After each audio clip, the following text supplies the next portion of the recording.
Whoa! You're not going to sing the theme tune with me? What's the theme? The theme tune for this series? No, We Are One by the Nexus. Oh, we walk alone in the unknown. We live to something called mystery.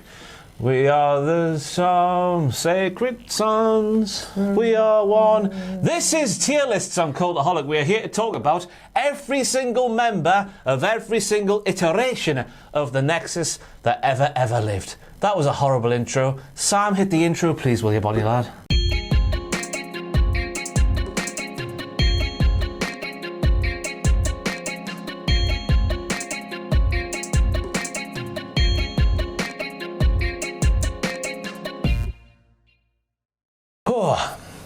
So just in case you haven't been here before, of course, we've got several tiers to put these Nexus members into, ranking from the best to lovely, to alright, to just about bearable, to get in the bin. Crucially, we are tier listing these men, these fine men, these noble soldiers, put my teeth in a second, just on what they did in the Nexus. So what they did after, what they did before, doesn't count here today. Bit of history for you. The Nexus debuted on June the 7th, 2010, during a match between CM Punk and one John Cena. They interrupted in that match, Barrett walking down the ramp, of course, and he just tore all kinds of poo up around the ringside area. Justin Roberts was introduced good and proper to a necktie, and then they went on a bit of a tear up, didn't they? Yeah, they did. They did at first. They were doing well. It seemed for all the world like Wade Barrett was going to become the first ever English WWE champion. And then, you know, things didn't go quite according to plan. Wabba-doo. John Cena didn't want to put them over.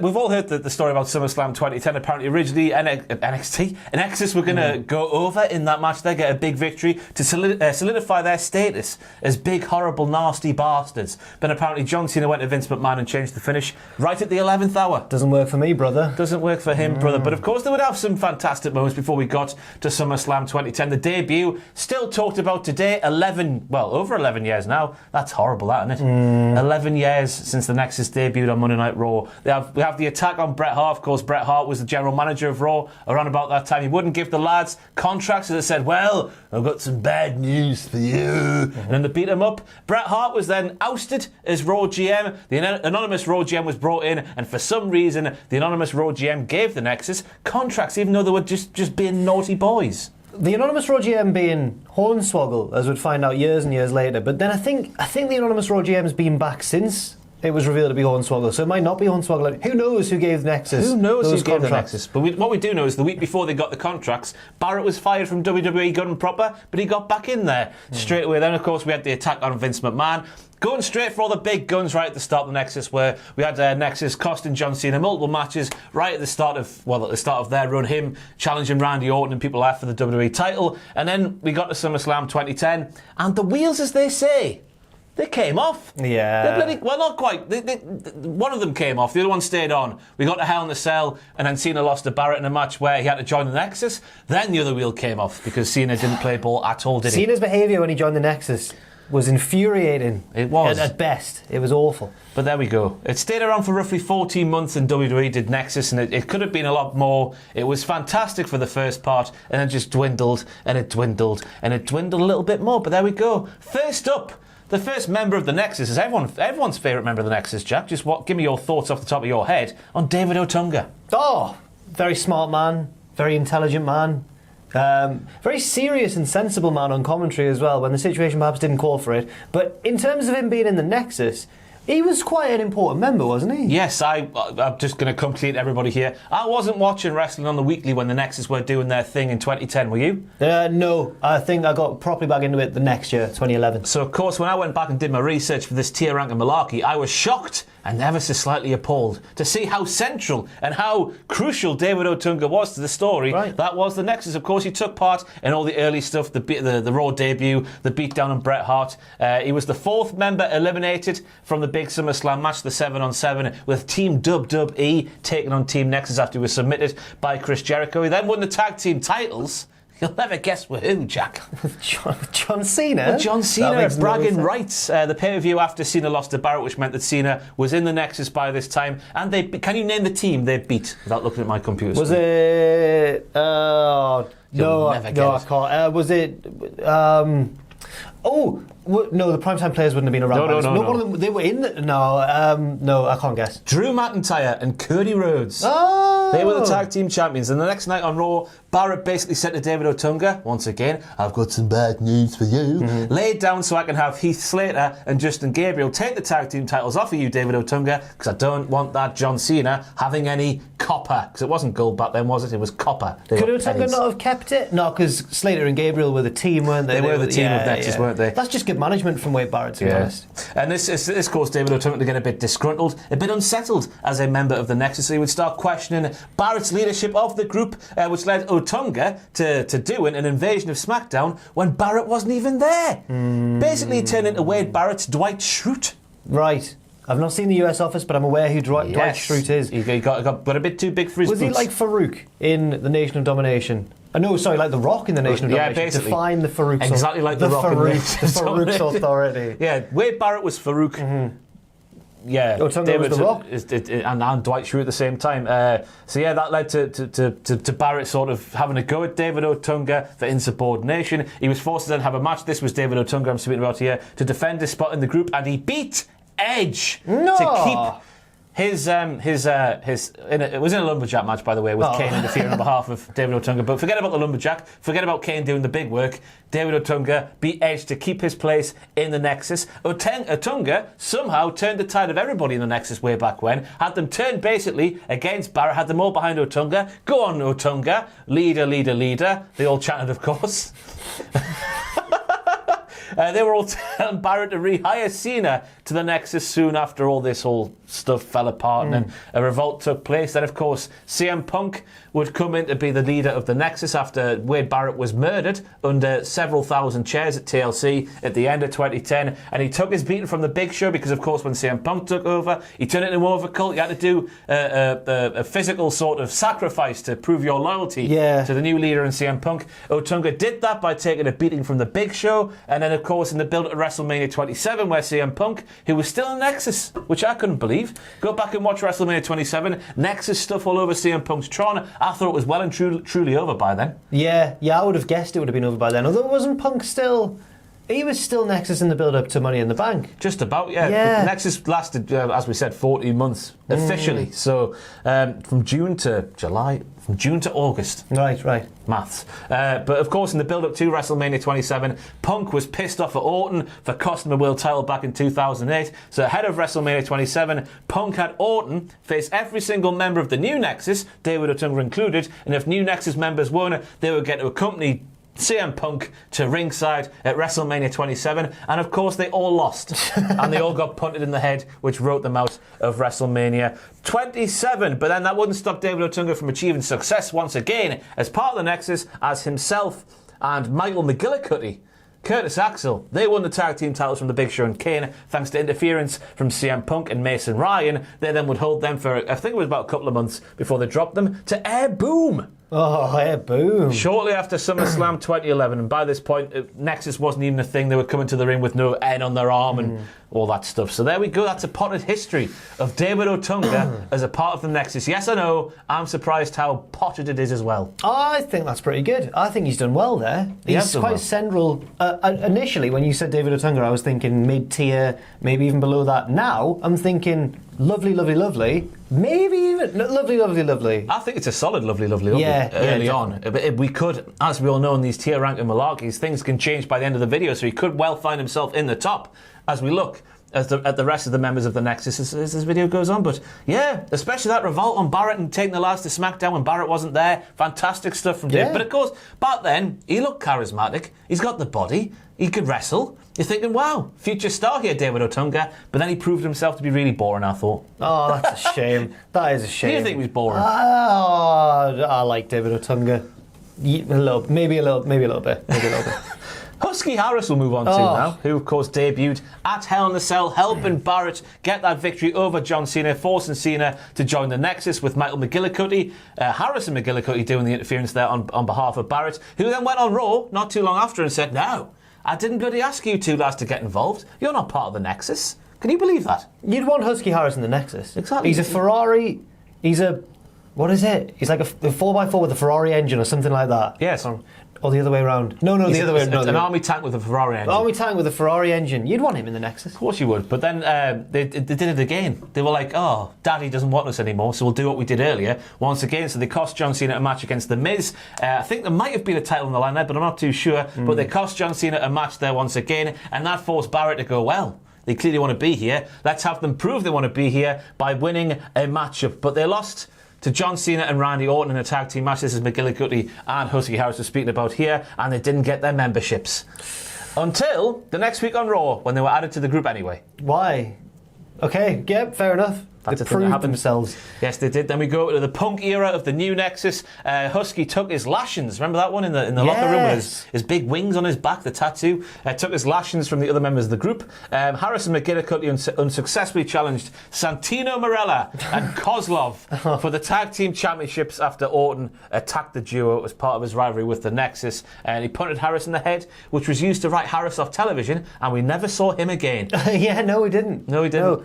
And that's really similar to how the current incarnation of Husky Harris is doing at the minute, because I don't know where he's gone. Yeah, he got ended by Randy Orton again at WrestleMania, and we haven't seen him again. Maybe he's gone back to NXT. It was Randy Orton who ended him again. WrestleMania. What's his problem with Husky Harris? I don't know. But that is... Husky...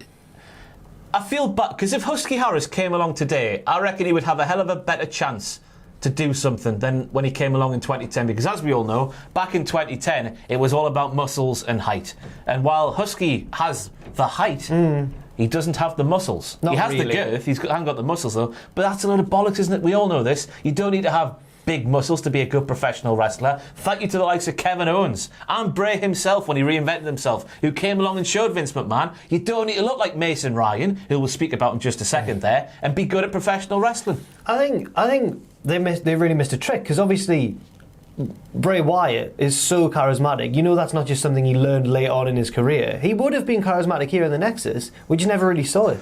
I remember watching, I think it was with Sam Roberts' wrestling podcast back in the day. He had an interview with Husky Harris when he was Bray Wyatt, and he said that Husky Harris was just someone else's idea and he wasn't comfortable with it. And to be honest with you, he was good, and when he wrestled, he was literally the army tank with the Ferrari engine. But you could sort of tell that there was more to come, and that got proven right. Yeah. So where are you thinking then? I think it's maybe just about bearable. The lashings keep him out the bin, surely. Yeah, I don't think it's been, but it's just about bearable. An unceremonious end, and he wasn't even wanted at first. I didn't know that. No, that's very sad. He had to earn his way in 3 times, 2 attacks on Cena, and then losing a tag team match, but getting hired anyway. Next up, we have Mason Ryan, who looks a bit like Batista. Yeah. Has anyone said that before? Yeah, Welsh Tista. Welsh Tista.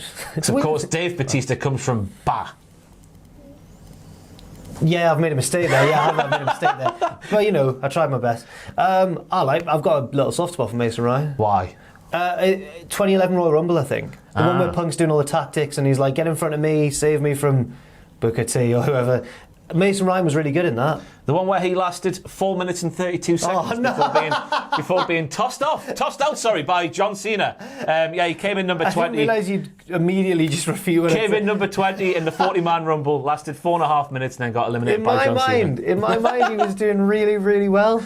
Oh, that's disappointing, Mason. He made his big bloody debut by interfering in a match between John Cena and CM Punk when Punk was the leader of the Nexus, after which Punk handed Big Mason Ryan I keep saying NXT, a Nexus armband. What does Nexus actually mean? Well, up here it means the metro service. It means the buses, doesn't it? Google Nexus. Our local transport system, for anyone not from Newcastle, so most of you, it's a company called Nexus, which is really funny when you hear about the Nexus running wild in WWE. They've got a noun here, a connection of series of connections linking 2 or more things. So I guess that's right. It's like a scientific word. We are one. A central or focal point. Oh yes, the nexus of right, okay, that makes sense then. I guess it makes sense. He was also an archer in Cirque du Soleil. He still is now. Is he still? I didn't realise it was 2016 when he started doing that. Do you think he knows Reginald? Oh man, what a crossover that would be. You would, yeah. Imagine Mason Ryan and Reginald as a tag team on Raw. You just throw him at people. Imagine that entrance. What must he do as part of Cirque du Soleil? I think he's an archer. Oh, an archer? Yeah, I think so. I think, yeah. That's good, that. That's cool. That's good. He could launch Reggie and not miss the target. Him versus Damien Priest. The Archer of Infamy. against the real Archer. Yeah. Just to continue with Mason Ryan's potted history as part of the... No, we're not done yet. In the build to WrestleMania 27, of course, the CM Punk versus Randy Orton matchup. Guess what happened to Mason Ryan? He lost and got punted in the head and couldn't go to WrestleMania 27. He prevented Orton winning the world title about a month after WrestleMania 27. Over the limit, we had the tag team of Mason Ryan and CM Punk losing a title shot against Big Show and Kane. And then he injured himself. Well, he got injured while doing the wrestling and then just returned not a member of the Nexus on SmackDown. Oh, that's a shame. That's the end of Mason Ryan. That's a shame. I think that is lower down than Husky. Yeah, I don't think it's quite been. Nah, I don't think it's quite lower down and bearable. It wasn't really... You can see again, it's like Otunga, isn't it? He's got the look, he's got the charisma. Did he have the charisma? I don't know if he had the charisma. He had a very silent charisma. A very silent charisma. But he had the look, and that goes a long way in the wrestling with Vince McMahon. Why are there so many bodybuilders from Wales? Have you noticed this? Can you name me 5 bodybuilders? Not professional one, no. But whenever you see, like, on a reality programme or whatever, they're interviewing a Welsh lad, there's always like a Welsh bodybuilder. A big strapping lad. It's similar to Newcastle. There's a lot of lads who look like Mason Ryan in Newcastle as well. Makes us feel wonderful. Yeah, less than a man. But I think Wales is a bit more natural, isn't it? Because they're all... I was about to say something terrible there. They're all in the fields doing the lambing. They're all farmers in Wales, aren't they? Like Brock Lesnar. Yeah. By the way, I can empathise with the people of Wales, just in case there's Welsh people watching this going, how dare you, Ross? How dare you? I'm from a place called Morpeth in Northumberland, and we get the same stones thrown our way. We're farmers as well, and I'm not a farmer. My family were, up until my mum, and then she wasn't a farmer, but before that they were. So. Imagine if she'd kept on with the family trade. You'd have been a farmer. After watching Clarkson's Farm, I would have loved that. I want to be a farmer after watching Clarkson's Farm. Right. He made no money, but he had a great time. I think he made like 190 quid after a year's worth of farming, but COVID kicked in and whatnot, so I guess that hampered him a bit. But it's a lovely series. I've not watched it. Clarkson's a bit hit and miss, I concede, but I can't say I'm his biggest fan, but I've thoroughly enjoyed Clarkson's Farm. This seems like the most interesting thing he's done for a long time. Oh, big time, Nice. Just seeing him go, this is the fastest car in the world. A bit boring now, isn't it? But now he's in tractors. A Lamborghini tractor, by the way. Which I didn't know was a thing that existed. Next up, in the Nexus, we have Michael McGillicuddy. The Genesis. I don't know why you would... McGillicuddy. If you're booking wrestling or a wrestler, why would you pick the name Michael McGillicuddy? Yeah, well, wrestling fans of a certain age would just associate McGillicuddy with Bueller from ECW. And I wondered if he was meant to be like a kayfabe, like, brother or something, but no. Curtis Axel's not... That's a bit too generic for me, Curtis Axel. But Michael McGillicuddy just sounds bizarre. Just too hard to spell, isn't it? McGillicuddy, yeah. Too hard to spell. But of course he debuted alongside Husky Harris on Wade Barrett's behalf, attacking John Cena, costing Cena that match and having Cena join the Nexus. Then we go through the stuff we went through earlier, and Barrett going, I didn't ask you to do that stuff. Prove yourself. Oh, we'll do that. Bad news? He's not bad news yet, is he? Well, just Wade. We'll do that, Wade. We'll attack John Cena once more, and then we'll prove it once more by losing another match. But then he got in anyway. He cost Cena the match against The Miz on Raw. I've just said that, haven't I? We're into the Punk era already with Michael McGillicuddy. Wow, that was quick. It was quick. Went through it with his initiation with a beatdown at the hands of the rest of his new Nexus members. Nice, okay. Well, they all beat him down. They all beat him down. He took it like a man. All right, but I don't know if that's doing him any favours in the tier list. It makes him seem a bit... We'll carry on. Of a cook, yeah. Beaten and punted in the head by Randy Orton ahead of WrestleMania 27. Orton hates the Nexus. What, hey, who could have thought, returned after WrestleMania to prevent Orton winning the title along with Husky Harris, just as we said earlier. Won the tag team titles with Otunga from Big Show and Kane, thanks to interference from Punk and Mason Ryan. And, of course, they held them for a bit and lost them to the Air Boom. Evan Bourne and Kofi Kingston. Is that the end of Michael? That's the genesis of McGillicuddy. I think that tag title reign saves him from the bin for me, but it doesn't save him. This is just my opinion. You feel free to, but I would put him. Oh no, what's happened? They bottom so far. I would put him bottom. Yeah, he held a tag team title in the Nexus when the wheels had fallen off. So that's something to be said. I mean, I agree with the beatdown and whatnot.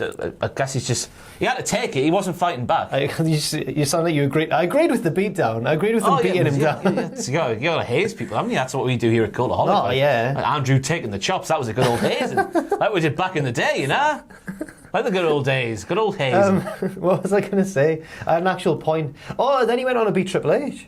He did. Yeah. But that doesn't count here today. No, of course not. This is what he did as Michael McGillicuddy. But I'll agree with that. I'll go with that. But I could see if people were saying, no, why is he not in the bin? I could say that as well. But he won a tag team title. Give the guy a break. Skip Sheffield, who, by the way, went on to be WWE superstar Ryback. I don't know if anyone knew this. Yeah. He was a cowboy sometimes. He was a cowboy. Not in this picture. Did No. he wear a cowboy hat? Yeah, he was a very sassy cowboy, if memory serves. But now he eats crisps on YouTube. Yeah.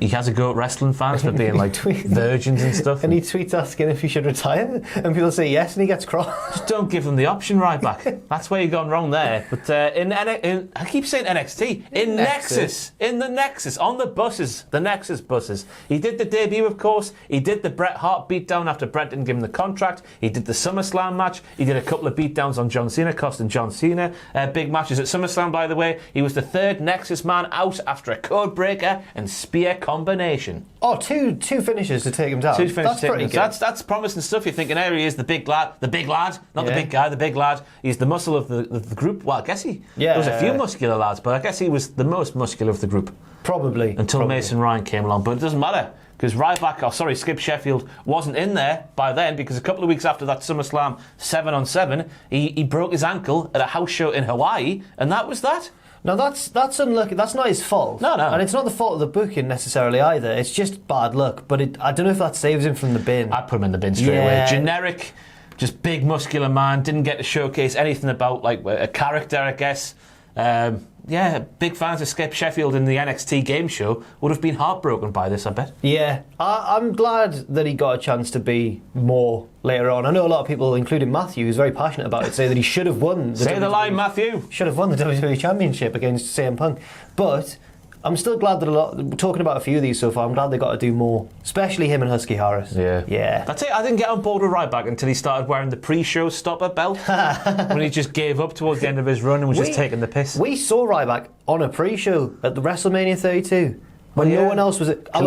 Our gate somehow got in before everyone else. So we were in an empty AT&T stadium watching Ryback and Kalisto wrestle. We saw a bigger and more monumental match involving Ryback just before WrestleMania 33 in Orlando, roughly. I think it was in Orlando. It was. I forget which company put the event on, but the match was Ryback versus Colt Cabana. Nice. For the first time since that podcast. I wasn't part of the group that went to that. Were you not? Was it good? It was all right, yeah. It was just like, obviously Cabana was a bit awkward at the start, having been a part of a conversation where Ryback was referred to as Roidy Man or something. Oh, no. Roid Man, the Roid Man. And obviously Punk was talking about the botches. No, I'm sorry. Yeah, and how Punk just buried him on Cabana's podcast. You must be stupid or just dumb. Oh, I can't remember what he said. Yeah. Whatever he said, it made for an awkward start of the match, but it was fine at the end. What a true professional Skip Sheffield and Ryback is. But he is in the bin. Darren Young. Darren Young, who, ironically so, when he was part of the game show NXT, his pro was CM Punk.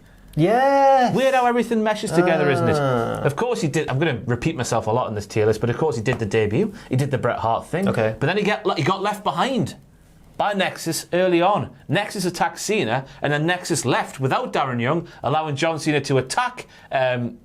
allowing John Cena to attack Darren Young as the rest of the Raw, certain members of the Raw roster arrived to shoo away. Get out the ring, Nexus. And then that set up the 6-on-1 handicap match that we all know and remember. That's the first time it's been mentioned so far, isn't it? Okay. But Darren Young was the guy who was missing. That's what made it 6 and not 7. That's not a good start from Darren Young. No. The reason given was the injuries suffered at the beatdown by Cena meant he couldn't compete in that match. A 6 or 7-on-1 handicap match against John Cena, where of course he would have to be in tip-top condition to compete. No wonder Power leaving behind. He could have made all the difference in that 6-on-1 if he was there. They didn't need him in the end, though. Okay, fair enough. We'll get on to who pinned him later on. It's a who, off the top of your head, do you know? No. Yeah, me neither. I didn't, but I do because I looked at Wikipedia. No.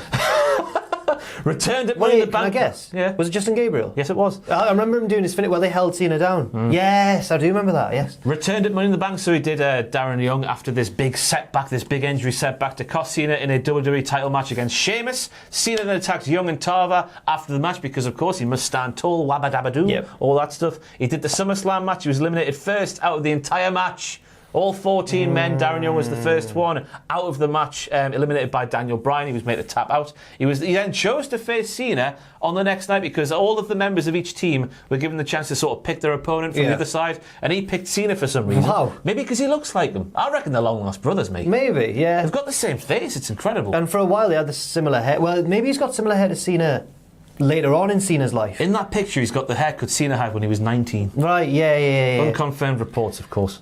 That's big from him to choose John Cena. Did he win? Nah. Oh, okay. He lost, and he was exiled from the group because of it. Oh, that's harsh. Get out of our club, they said, after getting beat by John Cena, Cena. who had been beating down all of the Nexus, of course, for a long time. And then he turned face a few weeks later by costing Barrett in a match against Randy Orton, and that was it. That was the end of Darren Young as part of the Nexus. Oh, no, that's bin-worthy as well. But I won't say bottom of the bin. I'd say top of the bin. Definitely made to look like the weak one early on, which is not what you want to be, is it? I'm going to sneeze in a second. Although I'll fill it while you do. Elephant.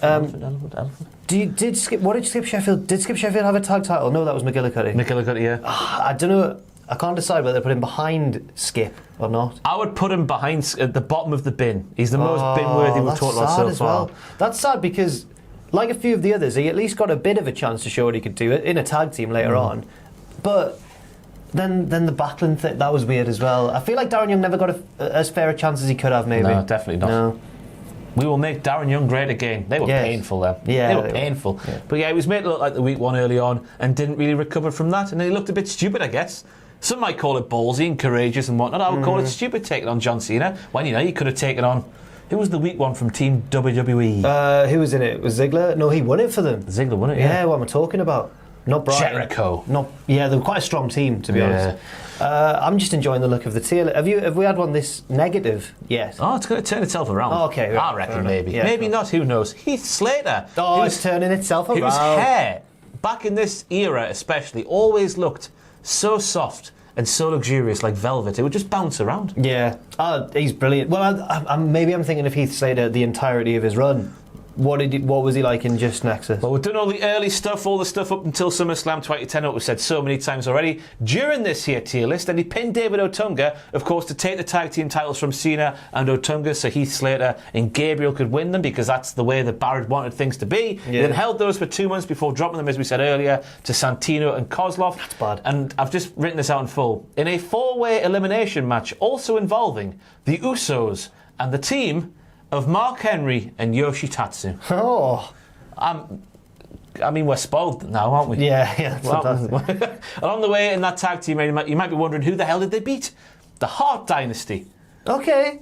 No, that's all right. That's about it, though. That's it. Oh, in the whole reign? In the whole reign. Oh, right, okay. In the whole reign, I think that was the only sort of televised proper tag team match they had. I thought you were going to continue. No, all right, okay. The Hart Dynasty, that was it. And of course, they after losing the tag team titles, they lost the rematch against Kozlov and Santino Marella when Michael McGillicuddy interfered. That reckless young man. Then we go over to the CM Punk era of the new Nexus. Then he refused to take part in Punk's kinky stuff, and then went to SmackDown to help Barrett start The Core. Yeah. Have you heard the story that The Core was a typo and they just kept it? Really? We had 2 R's, didn't it? It was The Core. I thought they would just do that to get around like trademarks and stuff, like make it their own. I think that might be real, but I've heard a rumour that it was a typo. Who did it come from? Twitter, I think. Oh, Twitter. I didn't hear it's always right then. I didn't hear it from an actual wrestler. Yeah. That's hard because his run wasn't as impressive then as I thought. Yeah, 2-month title reign where they beat the Hart Dynasty. It's just the hair, though. I reckon we'll put him in the best just for his hair. No, we can't put him in the best just for his hair. I reckon he also has to go in just about bearable, to be honest. Yeah, I mean, if we're going to put McGillicuddy in there. We'll put him ahead of McGillicuddy, though, because it was the hair. Just because of the hair. But again, just I guess that's the drawback when you have such big factions who are all quite equal. Was he in the Nexus when he did that sell of the Big Show's Big Punch, and he went and his hair all flopped around? Maybe. Or was that later on? That might have been later on, actually. Okay. I thought you were going to speak about the legends attacking him there. Oh no, that was after. Yeah, that was after. Yeah. Justin Gabriel. Oh. I sounded Scouse there. Justin Gabriel. Justin Gabriel. Justin Gabriel. He's a walla. He from- comes from over the water. I've heard he's from Bootle. He pinned John Cena in that of course, he took part in all the early stuff. Well, they all did. They all had a great time. Then he pinned John Cena in that 6-on-1 handicap match. I know it was an open goal, effectively, but it's important still. Who cares? He still pinned John Cena. Yeah, absolutely. I mean, I'm trying to think of a goal where it was on the line, but they still scored the goal, didn't they? David Nugent for England. Exactly. He scored a goal for England, even though it was going in anyway. You can tell the grandkids he scored a goal. Justin Gabriel can tell his grandkids, if he has any. Yeah. He won't yet. He's only 40. But can you believe that? Is he? Only 40. Wow. He must have been really young when he was doing it. Yeah. That's really impressive. About 30, 29, 28. Took part in the SummerSlam. I've been through all that. The tag team title reign with Slater. Took them from Otunga and Cena. Held them for the 2 months. The defence against the Hart Dynasty before losing them to Santino and Kozlov. And then he left because, once again, just like Heath Slater, he didn't fancy doing a sacrifice. So it's very much the same. It's bearable. Well, it's a mixed bag, that. It's a mixed bag. He's also, for my money, the most handsome member of the Nexus, but you might disagree, and you might disagree at home as well. Leave your most handsome member. I mean, Otunga's got to be in there. Mason Ryan's got to be in there. Young is a handsome man. Punk, obviously. I don't know. For me, it's Justin Gabriel, but that's just your mileage may vary. We should have done this tier list ranked on handsomeness, really, shouldn't we? Yeah, we should. We'll do it at the end. Yeah. Who knows? But I reckon, because I went back and watched the debut in full, and the crowd are stunned when Gabriel whaps out his 450 at the end of the attack. Oh, it's a the wonderful ring's move. gone down. They're all thinking, "Wow, everyone's dying." He brings out a 450 just to show off a bit. Was that the one? Or there was one where he did it. I remember into a. Or was it him? It might have. I think it was him. He did the 450 into a very narrow. There was it might have been ladders involved and stuff, and he Off had the to do it stairs? into a very narrow space. Yeah. Yeah, that was really impressive. Well. Yeah, but yeah, I reckon maybe all right. Yeah, he's I'd got go a victory for over that. John Cena, hasn't he? I'd go for that. Which we can't say too much. While we can say all the Nexus members beat down John Cena, as Carl Anderson and Luke Gallows like to say, beat up John Cena. Yes. Here are eggs in a jar. But he's got a victory in the record boost against John Cena, so that's got to put him above the just about bearable, Yeah, surely. I'd say so. Michael Tarver. But right, when you said, do you want to do this tier list? I thought he was the one that I would know least about his run in the Nexus. So I'm excited for this to find out what he did. Michael Tarver was the fella who put the thing, the neckerchief, the hanky He could. around his face. He knew. He's a future teller. He's a pantomime. He's a future teller. I was wondering where you're going there. He knew all about it. Bringing in something that was his rap game. No. It was like a rap term. No. He's a future teller.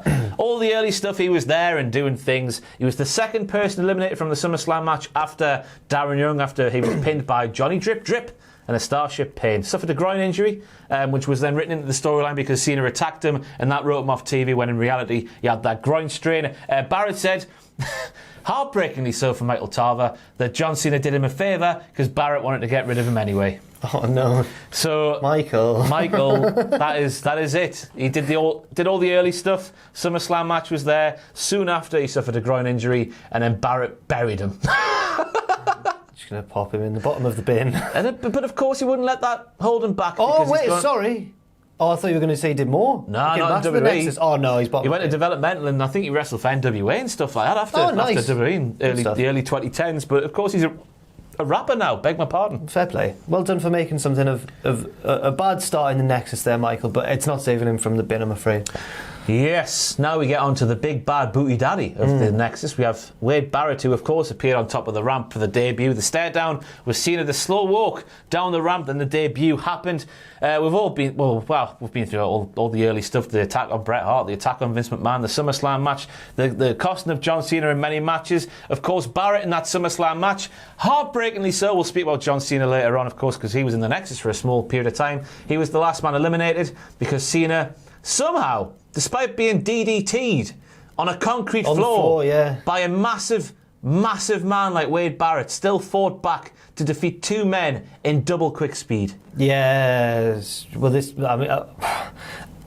sorry, carry on. I've got nothing to add to that. Everyone knows. Yeah. Barrett was, of course, featured more than most because he was the de facto leader of the Nexus after winning NXT Season 1.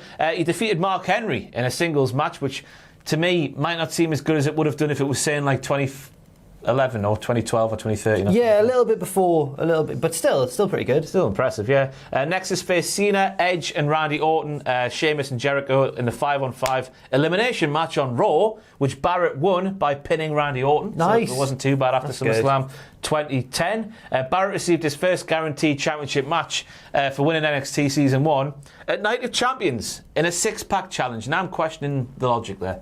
Yeah, I'd be annoyed if I was Wade Barrett. So would I. Yeah, he's been shortchanged there. I would be kicking up a fuss and threatening more people if they said to me, yeah, you've won that season 1 of that bollocks on NXT and whatnot, you got yourself a championship match, it's going to be in a 6-pack challenge where your odds are significantly reduced. But of course, during that match, he did eliminate John Cena. The Wade Barrett push, it continues. Then of course we get to Hell in a Cell where he beat Cena thanks to the interference from McGillicuddy and Husky Harris. Cena joined the Nexus, and then from there, we've sort of been up all the way, and then it goes all the way downhill because Barrett was made to look like a fool by John Cena on many different occasions. Your thoughts?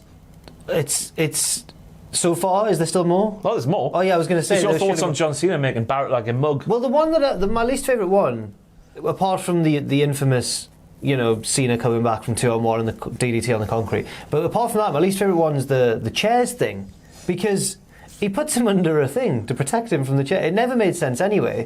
And then that wrote Barrett off for a while, or it ended. That was him leaving the Nexus. Yeah, it buried him, and it did as well. But he was under a thing anyway. It never made sense to me. I know it was the big end of the show stunt, whoa, here's all the chairs coming down, but to me it never made sense. It was silly. So your memory of John Cena in the Nexus might be of him making everyone in the Nexus look like utter fools as he just disobeyed the rules and wore his own purple t-shirts and stuff like that. But there was a little good bit where in a battle royal, Barrett earned himself a world title match against Randy Orton, and he ordered Cena to help him. He ordered Cena to eliminate himself in the battle royal. Then at bragging rights he ordered Cena to help him.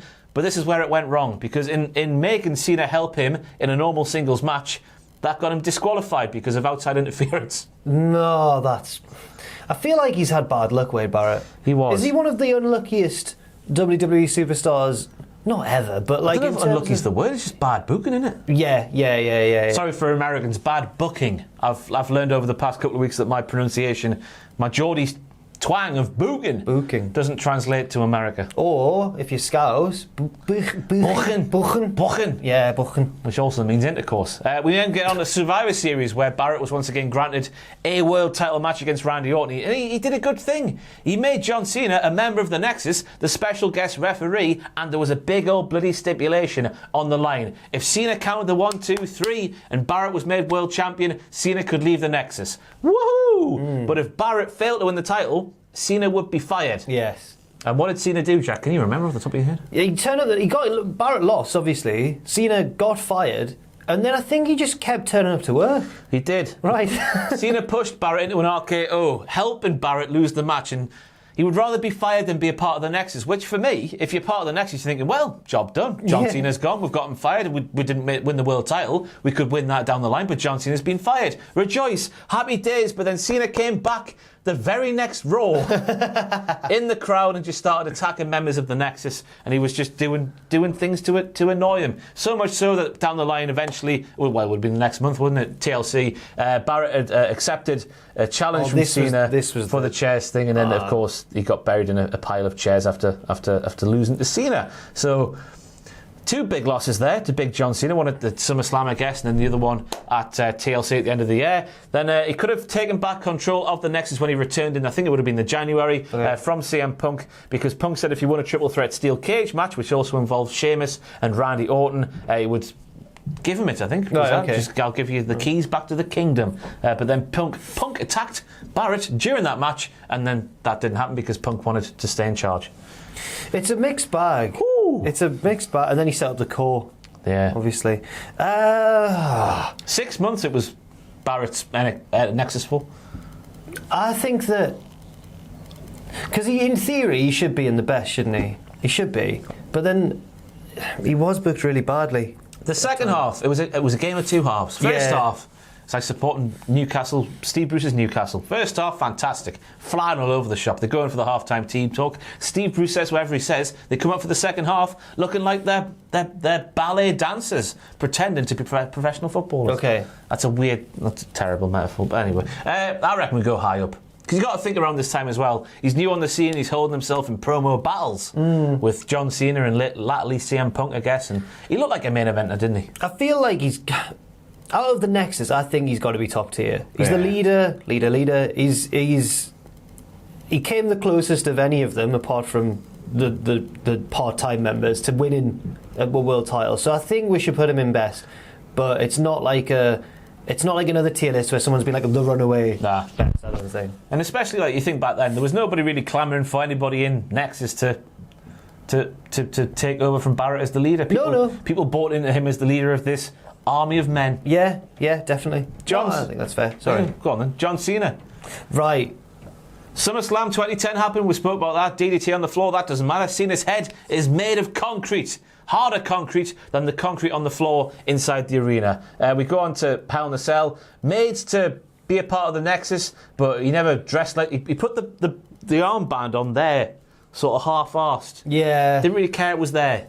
And he did that with his, as if it was a John Cena wristband, basically. Yeah, no, I'm not a fan of that. He was a bad employee of the Nexus. He was. Of course, he got fired after Survivor Series after sort of willingly just taking the loss, or Barrett taking the loss, I should say. And then it could have been a big thing because John Cena getting fired as the face of the company, being gone for a while, they're making a big return down the line when somebody, I don't know, about Vince or somebody, or the anonymous GM brought him back into the company. But no, he was just around attacking various members, just taking the piss out of the Nexus that were built up quite well until SummerSlam, and built up again after SummerSlam with the stuff at Hell in a Cell. It was just, yeah. I think the reason given was he was rehired properly to the company just because Nexus was sort of like sick of him attacking them all the time, which is... We'll give him a legitimate reason to be here then. Yeah. I don't know about that. For me, he's either top of bin or bottom of just about bearable. What good did he do for the Nexus? He won a tag title with them once. He did win a tag, and he lost them, but that wasn't him losing them. That was Otunga getting pinned. Yeah. But I don't know if it saves him from the bin, though. He was top of bin for me. You know, when Vince McMahon was bringing the NWO into the WWE and he was like, get the cancer. Poison, not the cancer. Yeah, he did say cancer as well, didn't he? Yeah. All the horrible things. I reckon that was John Cena in Nexus. He was the poisonous cancer that killed them in the end. So it's bin. Aye. Where in bin? Bottom of bin. Worse than Tarver. Yeah, for the Nexus. okay. Yeah, at least Tarver played along. Yeah, true. Tarver didn't do much, but at least he played along. Just infuriating stuff, especially. I don't know what the sentiment was like with fans. I don't know if it was as strong as it is here in 2021, but us wanting like new stars. The stars of a new era. The stars, like in 20 years' time, when we look back on this era, we'll think, oh, that's when they were doing their thing. Nexus were on the cusp of that, and then John Cena... You're right. You know. And also, where we've placed him there in the tier list, it looks like he's having a sick rap battle with fellow rapper Michael Tarver. There we go. So that's good. That's WrestleMania 38 next year. Tarver, Cena, battle rap. Yes. CM Punk. I remember thinking... Well, obviously I wasn't watching at the time, but when I went and looked back, I remember thinking it was experimental, his stuff, as leader of the Nexus, but it could have been more. But I couldn't really complain about it ending because it obviously led to more important things with Money in the Bank and all that. So I don't know, go on, what happened? So of course CM Punk had been on commentary, I think it was a hip injury he had where he just, instead of just sending him home, they're like, well, this guy's good at doing the talking, let's have him talk all of the time. And he was fantastic at that as well. So he basically just left commentary and attacked John Cena, revealing himself to be the new leader of the Nexus after Wade Barrett had been written off. It's because John spilled his diet soda. Basically, yeah. I love that bit.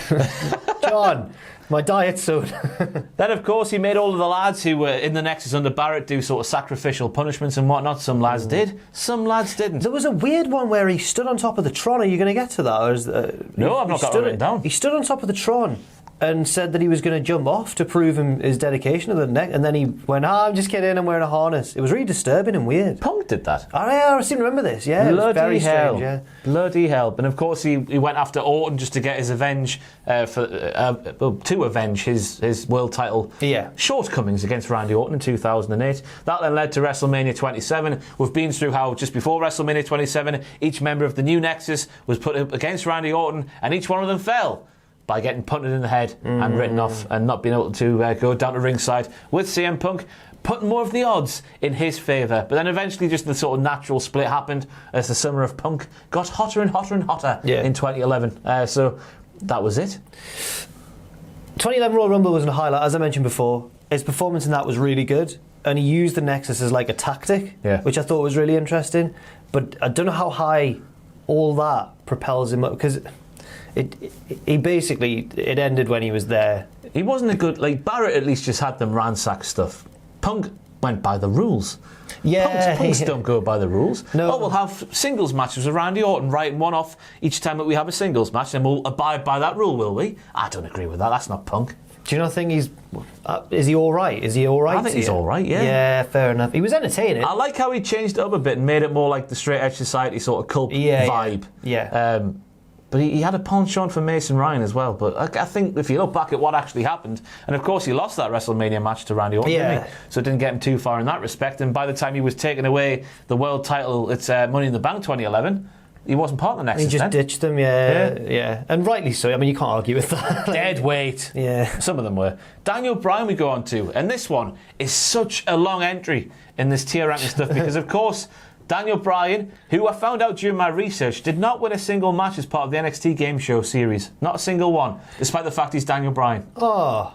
Well, they weren't wrestling based. They were, some of them were. Oh, if they were all who can have the best wrestling match, he'd have won all of them. Yeah. But, yeah. And then he was, of course, fired. After the debut for putting the necktie around Justin Roberts, pulling back, and sponsors didn't like that for whatever reason. That is a weird one for me. Yeah. Some of the stuff we see on the wrestling, and then, you know, a bit of necktie action, that's what gets someone legitimately fired. But then he got brought back. That was it for he got brought back as a member of Team WWE. Yep, that was it for the Nexus. Right. Where he was one of the final two members of Team WWE and managed to eliminate two members of the Nexus. Yeah, he actively worked against them. I think he's got to be binned then, which is a shame. It's not his fault, really, is it? He did it. You know, they're tearing down everything. He does a bit of necktie action and gets legitimately fired. I'll put him ahead of Cena. Let's go bearable, because I like the necktie. All right, then. I thought that gets him all the way to bearable. Way high. It added some legitimacy, didn't it? It looked brutal. It's the bit that everyone remembers, yeah. Okay, then. We're still here speaking about it 11 years later. Fair enough. I keep wanting to say 2 years later. What a story. What it feels like. What a story that tier list tells. I think we should put Otunga up to the best. Wow. He was crucial. He was a crucial member of the Nexus and all their stories going forward, wasn't he? Nobody in Lovely, Lovely, Lovely? Nah. All right, then. Unless you want to move. No, that's fair. That's all right. That's fair. This is the weirdest layout ever in the history of these tier ranking malarkeys on the Cultaholic Wrestling YouTube channel. But as always, we like to find out who is the best of the best. Right, okay, here we go. So is it Wade Barrett or is it David Otunga? It's Wade Barrett. It is Wade Barrett, a shocking revelation near the end of the tier ranking malarkey, because of course now we need to scrap all of that stuff and rank them on how handsome they are. Oh, we're doing that? Okay. Way high. Who's the most handsome member? Well, Otunga's top Otunga's tier. Otunga's in best. Barrett's nose takes him down. Oh, but he's still, I mean, they're all... Still very handsome. First of all, wrestlers are generally more objectively attractive than normal people. Gabriel's in the top. Gabriel's in the top. Punk's in the top. Get him in the top. Yeah, he's in the top. Husky. All right, I would say. Okay. Where are we going here? Is Barrett in Lovely, Lovely? Barrett's in Lovely, Lovely, Lovely. Mason Ryan's in the top, surely. Yeah, Mason Ryan's in the top.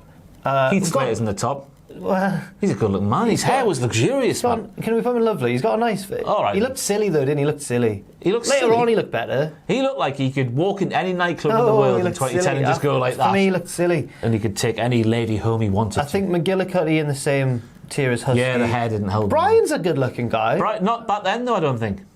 Oh. He looked a bit wispy, didn't he? Okay. He's still very handsome. Yeah, I'll put him top of all right. Top of all right. Get out. All right, Husky Harris doesn't want to get... Okay. You just move Husky, he'll go. There you go. There he is. Darren Young in the top, I tell you. Yeah, Darren Young in the top. Look at this tier list now. There was such a handsome bunch of lads. Ryback's an odd one, because it depends how much you like the muscles, isn't it? I think just all right then. Go on then, just all right. Tarver looked threatening with that mask. He wore a mask, which I think all right as well. Well, we didn't see his whole face, did we? And then Cena, I've got no idea. Cena's a handsome. I'd put him in lovely personally. Look at that ranking there. There we go. So now, of course, we find out always at the end of these tier ranking Cultaholic logo as well. Who is the most handsome member of Nexus ever? Is Gabriel more handsome than Otunga? That's the hardest question you've asked in this whole thing. You know what? I think what seals it for me is that Gabriel's a lovely looking man, but Otunga's got it all. He's intelligent, he's well dressed, and he's handsome. So I think he keeps that top spot against Gabriel. As well. Is Punk more handsome than Dave Otunga? No, I think Dave Otunga's more handsome. Mason Ryan. Is Mason Ryan more handsome than Dave Otunga? No, he's more beefy and manly, but again, I think David Otunga's more handsome.